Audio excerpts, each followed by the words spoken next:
नमस्कार दोस्तों, national updates की एक और वीडियो में आपका स्वागत है। चलिए देखते हैं आज के महत्वपूर्ण अपडेट्स। दोस्तों पहली अपडेट वर्ल्ड हैप्पीनेस रिपोर्ट से रिलेटेड है, जहां दोस्तों 2021 की वर्ल्ड हैप्पीनेस रिपोर्ट 2021 आ गई है। दोस्तों ये रिपोर्ट यूएन पब्लिश करता है। दोस्तों वर्ल्ड हैप्पीनेस रिपोर्ट एक ग्लोबल सर्वे है जिसमें वर्ल्ड के 149 कंट्रीज शामिल किए जाते हैं। दोस्तों इस रिपोर्ट के अंतर्गत बहुत सारी चीजें इंक्लूड की जाती है। इस वर्ष कोविड-19 से आम लोगों पर क्या इफेक्ट हुए, रेसिडेंस ओपिनियन, जीडीपी सर्वे समेत कई सारे इंडिकेटर्स को कैलकुलेट किया जाता है, सर्वे किया जाता है।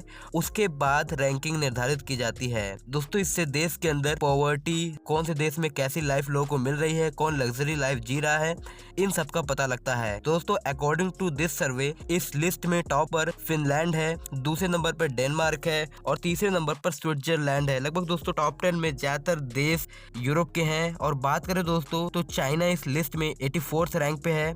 बात करें बांग्लादेश की तो दोस्तों बांग्लादेश इसमें 101 रैंक पे है और पाकिस्तान की रैंकिंग 105 है। बात करें दोस्तों भारत की तो भारत 149 देशों की सूची में 139 स्थान पर है, जो कि दोस्तों बहुत ही बेकार रैंक है। वेल दोस्तों विश्व में सबसे ज्यादा अनहैप्पी लोग अफगानिस्तान के हैं। यहाँ पर दोस्तों सबसे लास्ट में अफगानिस्तान है। ज्यादातर दोस्तों अफ्रीका महाद्वीप के देश सूची के अंत में है। दोस्तों बात करें भारत की तो भारत की रैंकिंग भी अफ्रीकन कंट्रीज के साथ ही बैठी है। दोस्तों देखा जाए तो भारत का इस सूची में बहुत ही खराब प्रदर्शन है ओवरऑल अगर देखा जाए तो। यहाँ तक कि भारत के जो पड़ोसी मुल्क है चाइना, बांग्लादेश, नेपाल, भूटान, इन सब का प्रदर्शन भारत के मुकाबले बेहतर है। दोस्तों नेक्स्ट अपडेट मोहाली पंजाब से है, जहां दोस्तों New Delhi based RHEF RCI managing higher education foundation RHEF को यूनियन होम मिनिस्ट्री से फॉरेन कंट्रीब्यूशन रेगुलेशन लाइसेंस मिल गया है। इसके तहत दोस्तों अब ये मोहाली के अंदर हाईटेक टेक्नोलॉजी यूनिवर्सिटी स्टैब्लिश करेगी, जो कि काफी बड़े क्षेत्र में बनाई जाएगी तथा इसमें इनिशियल इन्वेस्टमेंट करीब 2000 करोड़ की करेगी, जो कि एक ह्यूज अमाउंट है। दोस्तों ये इंडिया के one of the advance technology universities में एक होगी। दोस्तों नेक्स्ट अपडेट दिल्ली NCR से है, जहां दोस्तों सन मोबिलिटी और इलेक्ट्रिक व्हीकल लॉजिस्टिक फार्म जोंगो के बीच एक पार्टनरशिप हुई है। दोस्तों जोंगो एक लॉजिस्टिक कंपनी है जो कि लॉजिस्टिक सर्विस प्रोवाइड करती है ई कॉमर्स वेबसाइट्स को, हॉस्पिटल्स को समेत कई प्रकार की कंपनियों को।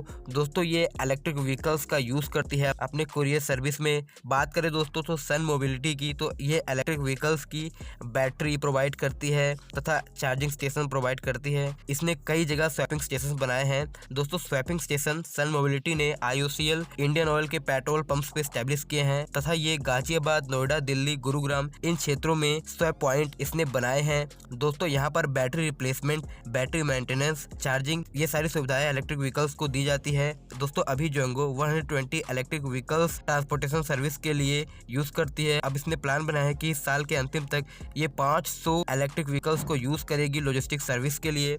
दोस्तों next update EV charging point से है, जहां दोस्तों सूची जो कि एक इलेक्ट्रिक चार्जिंग प्रोवाइडर कंपनी है, दोस्तों इस कंपनी ने गुरुग्राम और पुणे में इलेक्ट्रिक चार्जिंग हब्स ऑपरेट किए हैं।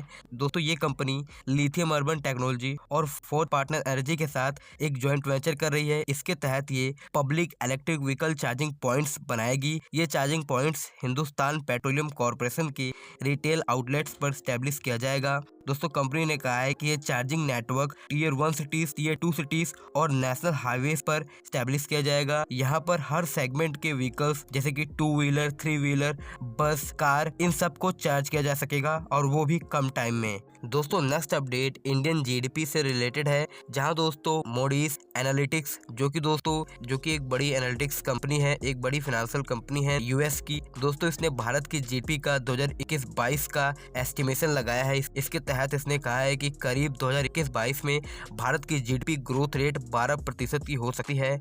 इससे पहले दोस्तों कॉमर्स मिनिस्ट्री और IMF ने भारत की GDP ग्रोथ का एस्टिमेशन लगाया था। दोस्तों RBI ने कहा था कि भारत की GDP डबल डिजिट में ग्रोथ कर सकती है। वहीं IMF ने कहा था कि भारत की GDP 11% की ग्रोथ रेट हासिल कर सकती है।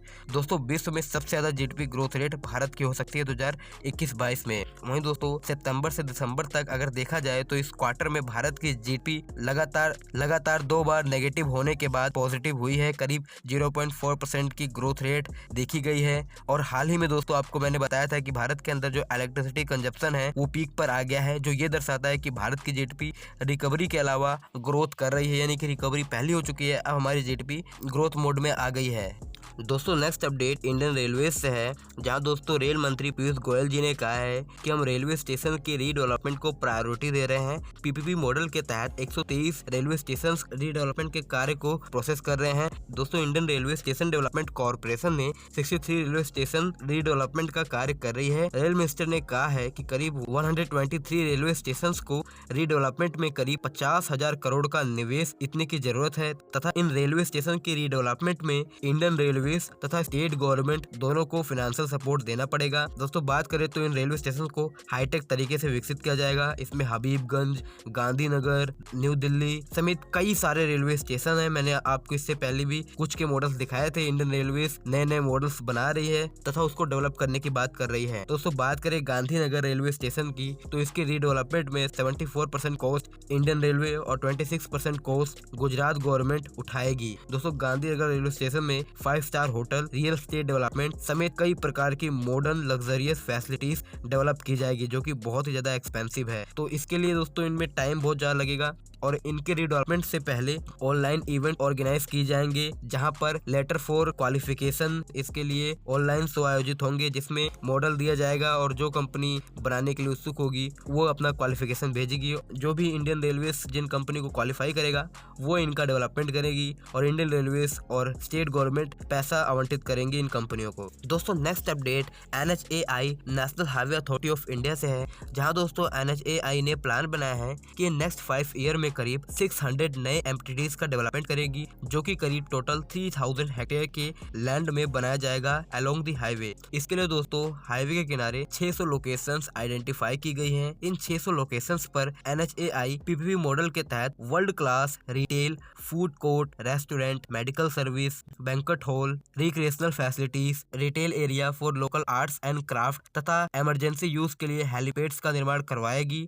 दोस्तों NHAI इन 600 नए एमटीडीज को डेवलप करेगी और करीब 5 सालों के अंदर उसने इसको डेवलप करने का प्लान बनाया है। तो परियोजना पीपीपी मॉडल में होगी, तो इस तरीके से इसको काफी हाईटेक डिजाइन दिया जाएगा। दोस्तों नेक्स्ट अपडेट टेस्ला कार से है, जहां दोस्तों टेस्ला के फाउंडर इलोन मस्क ने आशंका जताई है टेस्ला को भविष्य में चाइना बैन कर सकता है, क्योंकि दोस्तों चाइना ने मिलिट्री पर्पस के कारण चाइना में अभी मिलिट्री डिस्ट्रिक्ट एरिया में टेस्ला कार्स को बैन कर दिया है, इनकी एंट्री को वर्जित कर दिया है। दोस्तों चाइना ने ये कहा है कि टेस्ला की कार्स में GPS सिस्टम होता है, जिसके कारण इसको चाइना के अंदर कहीं पर भी ट्रैक किया जा सकता है, लोकेशन का पता लगाया जा सकता है। इससे दोस्तों आंतरिक सुरक्षा को देखते हुए, मिलिट्री सिक्योरिटी को देखते हुए चाइना ने इसको कई सारे क्षेत्र में बैन कर दिया है, इसकी एंट्री पर रोक लगा दी है। दोस्तों कुछ दिन पहले खबर आ रही थी कि चाइना टेस्ला जैसा एक ब्रांड लॉन्च करने वाला है चाइना के अंदर। वेल दोस्तों टेस्ला का जो सबसे बड़ा मार्केट है वो चीन है। 2020 के रिपोर्ट के अकॉर्डिंग लगभग 1,47,445 इलेक्ट्रिक व्हीकल केवल चाइना के अंदर बिकी थी टेस्ला की। और अगर देखें टोटल सेल की तो लगभग 2020 में 30% सेल अकेले चीन में ही थी। दोस्तों टेस्ला का चाइना के अंदर मैन्युफैक्चरिंग यूनिट भी है। वहीं दोस्तों चाइना में इलेक्ट्रिक व्हीकल्स के क्षेत्र में चाइना की एक मेजर कंपनी है जिसका नाम नियो इंक है, जो कि एक स्टार्टअप था चाइना के अंदर। ये टेस्ला को कड़ी टक्कर दे रहा है चाइना के अंदर। दोस्तों इससे उम्मीद है कि अगर चाइना भविष्य में बैन करता है टेस्ला को, तो टेस्ला का भारतीय बाजार में आना तय है। यहाँ पर वो अपना मैन्युफैक्चरिंग यूनिट भी खोलेगा, ये पक्का हो जाएगा, क्योंकि दोस्तों चीन के बाद भारत एक बड़ा मार्केट टेस्ला के लिए हो सकता है। दोस्तों नेक्स्ट अपडेट उड़ीसा से है, जहां दोस्तों टाटा पावर के प्रपोजल जिसके तहत टाटा पावर उड़ीसा के north eastern electric supply company के 51% शेयर को खरीदेगा। दोस्तों इस प्रपोजल को कंपटीशन कमीशन ऑफ इंडिया ने अप्रूव कर दिया है। अब दोस्तों इस कंपनी का 51% स्टेक टाटा पावर खरीद सकती है और दोस्तों इस रीजन में इलेक्ट्रिक फैसिलिटीज को वो विकसित कर सकती है। सो गाइस आज की इस वीडियो में इतना ही। अगर दोस्तों आपको ये वीडियो पसंद आए तो वीडियो को लाइक करें, चैनल को सब्सक्राइब करें। धन्यवाद आपका ये वीडियो देखने के लिए।